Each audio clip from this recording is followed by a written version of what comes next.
नमस्कार, आपण पाहतात माय मराठी न्यूज।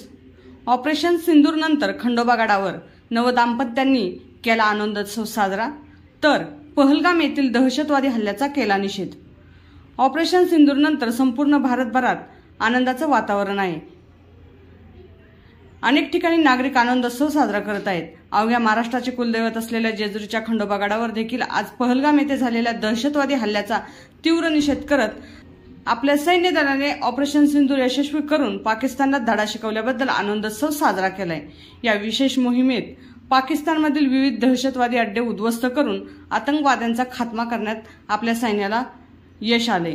या वीर जवानांच्या शौर्याचा गौरव करत जेजुरी गडावर श्री मार्तंड देव संस्थान येथे आनंदोत्सव साजरा करण्यात आला। विशेष म्हणजे मंदिरामध्ये दर्शनासाठी आलेल्या नवदाम्पत्यांच्या उपस्थितीत सर्व सेवेकरी व भाविक यांच्या वतीने हा आनंदोत्सव साजरा करण्यात आला। यावेळी भंडारा उधळून व बुंदी वाटून आनंद साजरा करण्यात आला। सर्वांनी भारत माता की जय वंदे मातरम वंदे मातरम व येळकोट येळकोट जय मल्हार अशा घोषणा दिल्या। यावेळी श्री मार्तंड देव संस्थाचे विश्वस्त डॉक्टर राजेंद्र खेडेकर, विश्वस्त ॲडव्होकेट विश्वास पानसे, PSI हनुमंतराव भोईटे, बालाभिनेता दर्श खेडेकर, पुजारी वर्ग, ग्रामस्थ व सर्व अधिकारी, कर्मचारी वृंद आणि भाविक भक्त उपस्थित होते।